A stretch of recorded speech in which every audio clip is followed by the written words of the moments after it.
ಹೇಳ್ಬೇಕು. ಈ ವಿಷಯನ ಅಮ್ಮನ ಹತ್ರ ಹೇಳ್ಬೇಕಾ ಇಲ್ಲ ಅಣ್ಣನ ಹತ್ರ ಹೇಳ್ಬೇಕಾ?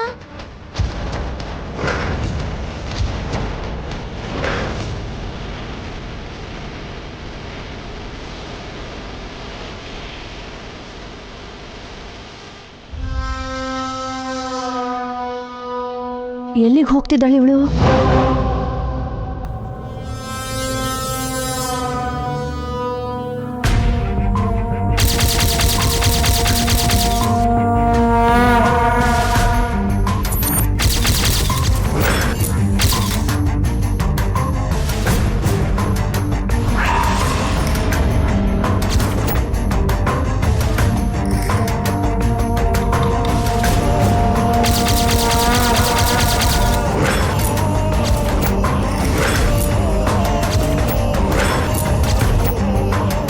ಫೋಟೋ ಹತ್ರ ಯಾಕೆ ಬರ್ತಿದ್ದಾಳೆ ಇವಳು? ಏನಾದ್ರೂ ಗಮ್ಮ ಫೋಟೋ ನೋಡ್ಬಿಡ್ತಾಳ?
ಅಯ್ಯಯ್ಯೋ, ನನಗೇನು ಗೊತ್ತಿಲ್ಲ.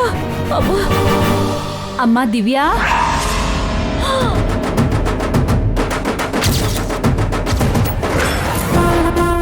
ದಿವ್ಯಾ, ದಿವ್ಯಾ, ಅಮ್ಮ ದಿವ್ಯಾ, ಪುಟ್ಟಿ, ಏನಾಯ್ತಮ್ಮ? ಏನಾಯ್ತು ಕಂದ? ದಿವ್ಯಾ, ಏನಾಯ್ತಮ್ಮ? ಅಜ್ಜಿ, ನಾಣಿ, ಬೇಗ ಬನ್ನಿ. ಅಯ್ಯಯ್ಯೋ ಕಲ್ಪನಾ, ಏನಾಯ್ತು ದಿವ್ಯಾಗೆ? ಏನೋ ಗೊತ್ತಿಲ್ಲ ಅಜ್ಜಿ.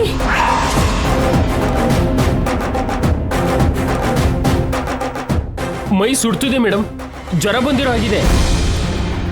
ಅವ್ರ ತಾತನ್ಗೆ ಏನಾಗುತ್ತೋ ಅನ್ನೋ ಭಯದಲ್ಲಿ ಜ್ವರ ಬಂದಿರೋ ಹಾಗಿದೆ. ಕಲ್ಪನಾ, ದಿವ್ಯಾನ ರೂಮ್ ಕರ್ಕೊಂಡು ಹೋಗಿ ಮಲಗ್ಸು. ತಕ್ಷಣ ಫೋನ್ ಮಾಡಿ ಈ ವಿಷಯನ ಸಾರಿಗೆ ಹೇಳ್ಬೇಕು. ಬುದ್ಧಿ ಇದೆಯಾ ನಿನ್ಗೆ?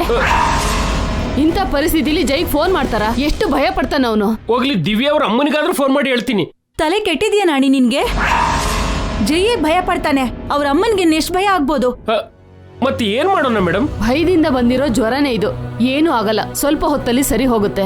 ಅದಲ್ಲ ಅಜ್ಜಿ, ನಾನು ನಿನ್ನ ಮಗ ಹೇಳಿದ್ದು ನಿಜಾನೇ ನಾಣಿ. ನಿನಗ್ ದೇಹ ಚೆನ್ನಾಗಿ ಬೆಳೆದಿದೆಯೇ ಹೊರತು ಬುದ್ಧಿ ಬೆಳೆದಿಲ್ಲ. ದೇಹ ಬೆಳೆದಿದೆಯೇ ಹೊರತು ತಲೆಯಲ್ಲಿ ಬುದ್ಧಿ ಇಲ್ಲ ನಿನ್ಗೆ. ಯಾವಾಗ ಏನ್ ಮಾತಾಡ್ಬೇಕು ಅಂತ ಗೊತ್ತಿಲ್ಲ. ಏನು, ನಮ್ ಕೇಶವ ನಿಮ್ಮ ಹತ್ರ ಕೂಡ ಚಾಡಿ ಹೇಳಿದನಾ? ಅವನು ನಿನ್ ಹಾಗೆ ದಡ್ಡ ಅಲ್ಲ ನಾಣಿ, ಬುದ್ಧಿ ಇರೋನು. ಅವನ್ನ ನೋಡಾದ್ರೂ ಕಲ್ತ್ಕೋ. ಕೇಶವ ನಾಣಿ, ಶಾಕ್ ಆಗಿದ್ ಸಾಕು, ದಿವ್ಯಾನ ಎತ್ಕೋ ರೂಮಲ್ಲಿ ಮಲಗಿಸ್ಬೇಕು.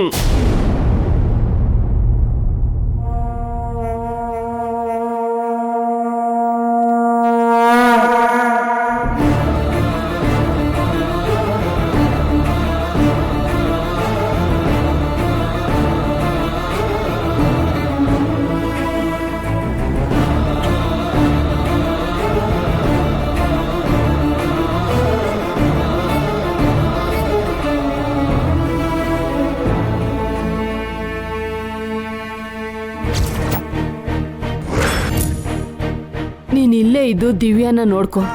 ಜ್ವರ ಕಡಿಮೆ ಆದ್ರೆ ಸರಿ, ಇಲ್ಲ ಅಂದ್ರೆ ಜೈ ಬಂದ್ಮೇಲೆ ಹಾಸ್ಪಿಟಲ್ ಕರ್ಕೊಂಡು ಹೋಗೋಣ. ಸರಿ ಅಜ್ಜಿ.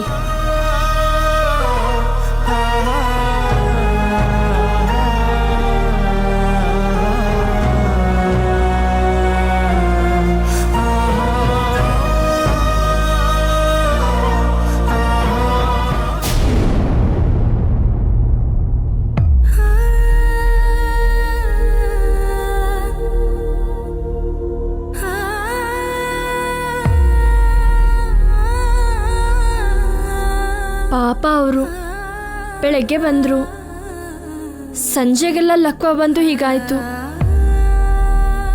ಯಾರಿಗೆ ಯಾವಾಗ ಏನಾಗುತ್ತೋ ಹೇಳಕ್ಕಾಗಲ್ಲ ಅದಕ್ಕೆ. ಆಂಟಿ, ನೀವು ನಮ್ಮ ತಾತನ ಮೇಲೆ ಕರುಣೆ ತೋರಿಸ್ತಿದ್ದೀರಾ ಇಲ್ಲ ನಮ್ಮ ಅಮ್ಮಂಗೆ ಟೆನ್ಷನ್ ಕೊಡ್ತಿದ್ದೀರಾ? ಹಾ, ನೀನೇನು ಚಿಂತೆ ಮಾಡ್ಬಿಡಮ್ಮ, ತಾತಂಗೆ ಏನೂ ಆಗಲ್ಲ, ಬೇಗನೆ ಹುಷಾರಾಗ್ತಾರೆ. ತಾತನ್ನ ನಮ್ಮನೆ ಕರ್ಕೊಂಡು ಬಂದಿದ್ರೆ ಚೆನ್ನಾಗಿರ್ತಿತ್ತು. ನಾವು ಜೊತೆಗಿದ್ದು ನೋಡ್ಕೋತಿದ್ವಿ.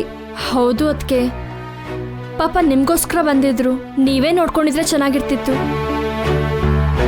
ಆಂಟಿ ಪ್ಲೀಸ್, ನಮ್ಮ ಅಮ್ಮಂಗೆ ಇನ್ನೂ ಟೆನ್ಷನ್ ಕೊಡ್ಬೇಡಿ. ಅದಲ್ಲ ಕಣೋ, ಶೇಖರ್ ಮಾಮನ ಮನೆಯಲ್ಲಿ ತಾತ ಸೇಫಾಗೇ ಇರ್ತಾರೆ.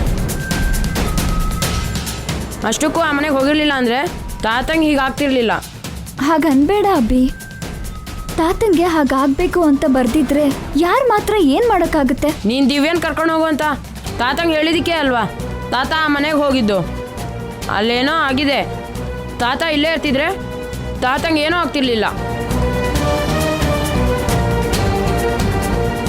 ಅಷ್ಟಕ್ಕೂ ದಿವ್ಯ ಏನೋ ಬಂದಿಲ್ಲ, ಯಾವಾಗ ಬರ್ತಾಳೆ? ನಮ್ಮ ಅಪ್ಪ ಕೂಡ ಬಂದಿಲ್ಲ ಅಬ್ಬಿ. ಅದನ್ನೇ ಕೇಳ್ತಿದ್ದೀನಿ, ದಿವ್ಯನ್ ಕರ್ಕೊಂಡು ನಿಮ್ಮಪ್ಪ ಯಾವಾಗ ಬರ್ತಾರೆ? ದಿನ ಇಷ್ಟೊತ್ತಿಗೆ ಬರ್ತಿದ್ರು, ಇವತ್ತೇ ಯಾಕೋ ತಡ ಆಗಿದೆ. ಬರ್ತೀಯಾರೋ ಇಲ್ಲ ಅಂತ ಫೋನ್ ಮಾಡಿ ಆಂಟಿ. ಬರ್ತಾರೆ ಬಿಡು ಅಬ್ಬಿ, ಫೋನ್ ಮಾಡೋದು ಯಾಕೆ? ನಾವು ದಿವ್ಯಾಗೋಸ್ಕರ ಕಾಯ್ತಿದ್ದೀವಂತ ಅವ್ರಿಗೆ ಗೊತ್ತಾಗಬೇಕಲ್ಲಮ್ಮ. ಫೋನ್ ಮಾಡಿ ಆಂಟಿ.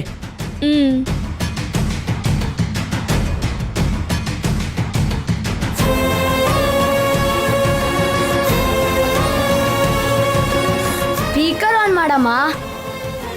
ಅಪ್ಪ ಏನ್ ಹೇಳ್ತಾರೋ ಆಂಟಿ ಅಭಿನೂ ಕೇಳಿಸ್ಕೊಳ್ತಾರೆ. ಸರಿ. ಅಮ್ಮ, ನನ್ನ ಪ್ರಾಣಕ್ಕೆ ಈ ಮೀನಾಕ್ಷಿ ಒಬ್ಳು. ಈ ಮನೆಯವ್ರ ಓವರ್ ಆಕ್ಷನ್ನೇ ತಡ್ಕೊಳಕ್ಕಾಗದೆ ಸಾಯ್ತಿದ್ರೆ, ಸೀನಿದ್ರು ಕೆಮ್ಮಿದ್ರು ಕಾಲ್ ಮಾಡಿ ಉಳಿದಿರೋ ಪ್ರಾಣನ ನನ್ನ ಮೀನಾಕ್ಷಿ ತೆಗಿತಾಳೆ.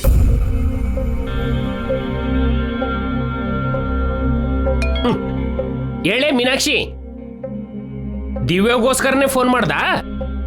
ಹೌದು ರೀ. ನಿನ್ ಸುತ್ತ ಯಾರು ಇಲ್ಲ ಅಲ್ವಾ? ಮುಖ್ಯವಾಗಿ ಅಭಿ.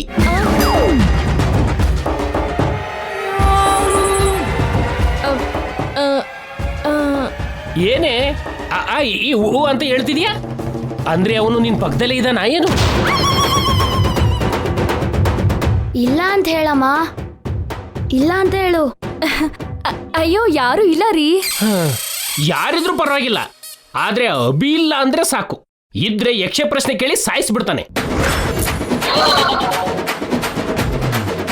ವಿಷಯ ಏನಂದ್ರೆ, ಇವತ್ತು ಇವರು ದಿವ್ಯನ ಕಳ್ಸೋ ತರ ಇಲ್ವೇ? ಜೋರಾಗಿ ಕೇಳಿದ್ರೆ ಹೊಡಿಯೋ ತರ ಇದ್ದಾರೆ. ಅದಕ್ಕೆ ದಿವ್ಯ ನಾಳೆ ಬರ್ತಾಳೆ. ನೀವಾದ್ರೂ ಬರ್ತೀರಾ ಅಪ್ಪ? ಲೇ ಕೇಶವ, ನೀನಿನ್ನು ನಿದ್ದೆ ಮಾಡಿಲ್ವೇನೋ? ಇಲ್ಲ ಅಪ್ಪ, ನಿಮ್ಗೋಸ್ಕರ ಅಮ್ಮನ ಜೊತೆ ಕಾಯ್ತಿದ್ದೀನಿ. ಲೇ, ಅಭಿ ನಿದ್ದೆ ಮಾಡಿದ್ನ? ನಿದ್ದೆ ಮಾಡಿದಾನಪ್ಪ, ನೀವ್ ಬೇಗ ಬನ್ನಿ. ಮೀನಾಕ್ಷಿ, ಏನ್ರಿ? ಯಾವುದಕ್ಕೂ ಒಂದ್ಸಾರಿ ಆ ಮನೆ ಹತ್ರ ಹೋಗಿ ಅಭಿ ನಿದ್ದೆ ಮಾಡಿದನೆಲ್ಲೋ ಒಂದ್ಸಾರಿ ನೋಡು. ಒಂದ್ ವೇಳೆ ಎಚ್ಚರ ಇದ್ರೆ ನನಗೆ ಫೋನ್ ಮಾಡು. ಅವನು ನಿದ್ದೆ ಮಾಡಿದ್ಮೇಲೆ ನಾನು ಬರ್ತೀನಿ.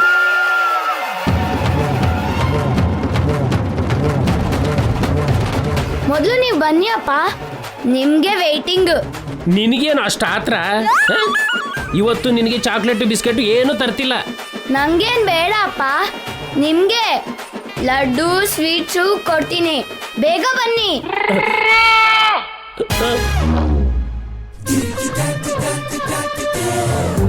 ಕೇಳಿಸ್ಕೊಂಡೆ ಅಮ್ಮ, ದಿವ್ಯನ್ ಇವತ್ತು ಕಳ್ಸಲ್ವಂತೆ. ನಿದ್ರೆ ಮಾಡಿದಾಳೇನೋ ಅಭಿ. ನಿದ್ದೆ ಮಾಡಿದ್ರೆ ಕಾರಲ್ಲಿ ಕಳ್ಸೋದಿಕ್ಕೆ ಏನಂತೆ, ಬೇಕು ಅಂತ ಮಾಡ್ತೀಯಾರೆ. ನಾಳೆ ಬರ್ತಾಳೆ ಅಲ್ವೇನೋ? ಇಲ್ಲಮ್ಮ, ನಾನು ಈಗಲೇ ಹೋಗಿ ದಿವ್ಯನ್ ಕರ್ಕೊಂಬರ್ತೀನಿ.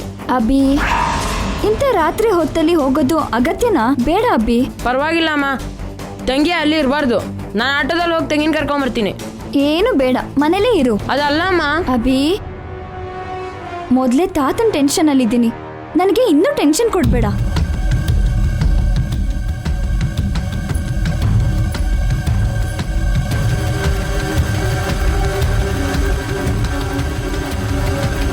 ಸರಿ ಅದಕ್ಕೆ ನಾನೇನು ಬರಲಾ? ದೊಡ್ಡಯ್ಯನ ಬಗ್ಗೆ ಯೋಚನೆ ಮಾಡಿದೆ, ನಿದ್ದೆ ಮಾಡಿ. ನಡೆಯೋ.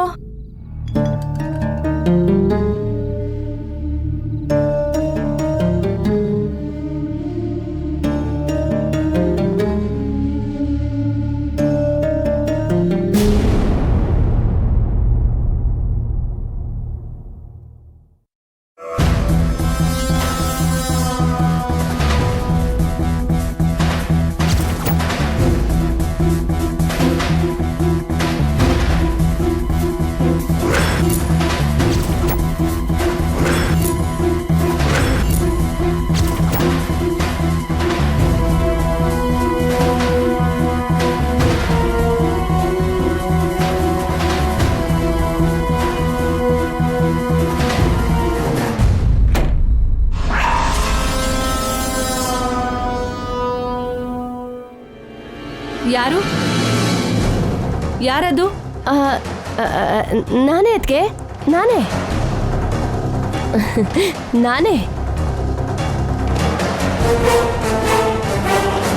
ಏನೋ ಲಕ್ಷ್ಮಣ ರೇಖೆ ಹಾಕ್ದಾಗೆ ಯಾವಾಗ್ಲೂ ಕೆಳಗಡೆನೆ ಇರ್ತಿದ್ರಿ, ಹೊಸದಾಗಿ ಮೇಲ್ಗಡೆ ಬಂದಿದ್ದೀರಾ? ದಿವ್ಯಾ ಹೇಗಿದ್ದಳೋ ಒಂದ್ಸರಿ ನೋಡೋಣ ಅಂತ ಬಂದೆ. ಜ್ವರ ಕಡಿಮೆ ಆಯ್ತಾ? ಪರವಾಗಿಲ್ವೇ? ಈ ಮಧ್ಯೆ ಬೇರೆಯವ್ರ ಬಗ್ಗೆ ಕೂಡ ಯೋಚನೆ ಮಾಡ್ತಿದ್ದೀರಾ? ಟೈಮ್ ಸಿಕ್ಕಿದೆ ಅಲ್ವಾ ಅಂತ ಸರಿಯಾಗಿ ಆಡ್ಕೋತಿದ್ದಾಳೆ ಇವಳೊಬ್ಳು. ಅಷ್ಟಕ್ಕೂ ನಿಮ್ ಗಂಡ ಹೇಗಿದ್ದಾರೆ? ಅವರು ಹಾಗೇ ಇದ್ದಾರೆ, ನಿದ್ರೆ ಮಾಡ್ತಾ ಇದ್ದಾರೆ. ಹಾಗಾದ್ರೆ ಈಗ್ಲೇ ಆ ಮುಸ್ಕಿನ್ ವ್ರತನ ನಿಲ್ಸಲ್ಲ ಅಂತಾಯ್ತು. ಅವ್ರ ಬಗ್ಗೆ ಯಾಕೆ ಬಿಡಿ, ದಿವ್ಯಾ ಜೊತೆಗೆ ನಾನಿರ್ತೀನಿ. ನೀವು ಕೆಳಗಡೆ ಹೋಗಿ ಸ್ವಲ್ಪ ಹೊತ್ತು ರೆಸ್ಟ್ ತಗೊಳ್ಳಿ ಅತ್ಗೆ. ನಿಜವಾಗ್ಲೂ ಹೇಳ್ತಿದ್ದೀರಾ ಅತ್ಗೆ? ಜೈಗೆ ಇಷ್ಟ ಆಗಿರೋ ದಿವ್ಯಾ ಅಂದ್ರೆ ನನ್ಗೂ ಇಷ್ಟನೇ ಅತ್ಗೆ. ನಿತ್ಯಾಗೂ ಜೈಗೂ ಮದ್ವೆ ನಡಿಬೇಕು ಅಂದ್ರೆ ಈ ದಿವ್ಯಾನೇ ಅಲ್ವಾ ರಾಯಭಾರ ಮಾಡ್ಬೇಕಾಗಿರೋದು. ಸರಿ ಬಿಡಿ, ಹುಷಾರಾಗಿ ನೋಡ್ಕೊಳ್ಳಿ. ನಾನು ಅರ್ಧ ಗಂಟೆಲಿ ಬರ್ತೀನಿ.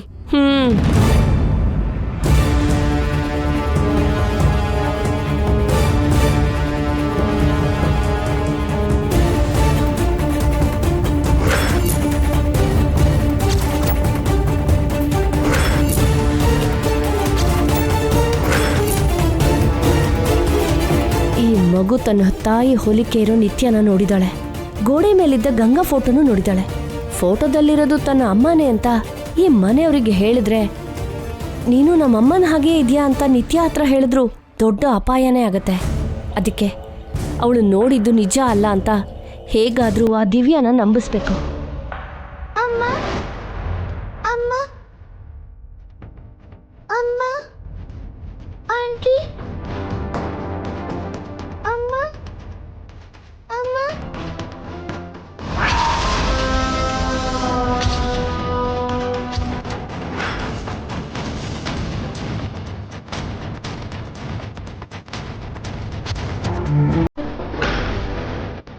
ಹೇಗಾದ್ರೂ ಈ ಹುಡುಗಿ ನೆನಪುಗಳನ್ನ ಅಳಿಸ್ಬೇಕು. ತಾನು ನೋಡಿದ್ದೆಲ್ಲ ಸುಳ್ಳು ಅನ್ನೋ ಭ್ರಮೆಯಲ್ಲಿರಿಸ್ಬೇಕು.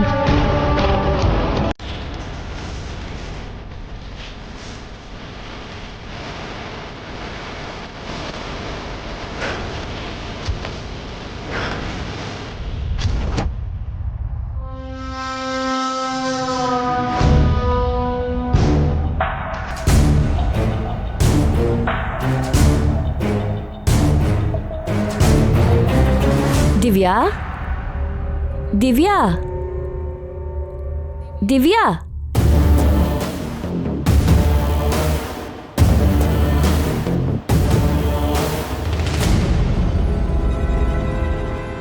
ಇವಾಗ ಹೇಗಿದ್ಯಮ್ಮ? ಅಮ್ಮ ಆಂಟಿ ಅಮ್ಮ. ಅಮ್ಮನ್ ನೋಡ್ಬೇಕು ಅನ್ನಿಸ್ತಿದ್ಯಾ? ಇಲ್ಲ ಆಂಟಿ ಅಮ್ಮ. ಆಂಟಿ ಅಮ್ಮನ್ ಹಾಗಿದ್ದಾಳೆ ಅಂತಾನಾ? ಹೌದು. ಇಲ್ಲಮ್ಮ, ನೀನು ಅಮ್ಮನ ಬಗ್ಗೆ ಜಾಸ್ತಿ ಯೋಚನೆ ಮಾಡ್ತೀಯಲ್ಲ, ಆ ಆಂಟಿ ನಿನಗೆ ಅಮ್ಮನ ಹಾಗೆ ಕಾಣಿಸಿದಾಳೆ. ನಾವು ಯಾರನ್ನ ಹೆಚ್ಚಾಗಿ ಇಷ್ಟಪಡ್ತೀವೋ ಅವರನ್ನ ಎಲ್ಲರಲ್ಲೂ ನೋಡ್ತೀವಿ. ನಿನಗಿಷ್ಟವಾಗಿರೋ ಅಮ್ಮನ್ನ ಆ ಆಂಟಿಲ್ ನೋಡ್ದೆ ಅಷ್ಟೇ.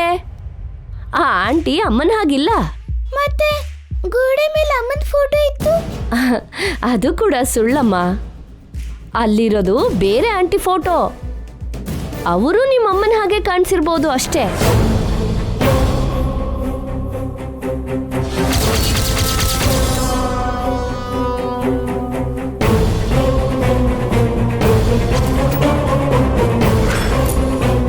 ಅರ್ಜೆಂಟಾಗಿ ಅಲ್ಲಿಂದ ಆ ಗಂಗಾ ಫೋಟೋ ತೆಗಿಬೇಕು. ಬೇಕಾದ್ರೆ ಸ್ವಲ್ಪ ಹೊತ್ತು ಬಿಟ್ಟು ಕೆಳಗಡೆ ಬಂದು ಆ ಫೋಟೋನ ನೋಡು. ಅದ್ರಲ್ಲಿ ನಿಮ್ಮ ಅಮ್ಮನ ಫೋಟೋ ಇರಲ್ಲ. ನಿಜವಾಗ್ಲೂ? ನಿಜ ದಿವ್ಯಾ. 10 ನಿಮಿಷ ಬಿಟ್ಟು ಕೆಳಗಡೆ ಬಾ, ನಿನಗೆ ಗೊತ್ತಾಗುತ್ತೆ. ನನ್ ಬಂಗಾರ. ಮತ್ತೆ ನಾನು ಕೆಳಗಡೆ ಹೋಗ್ಲಾ?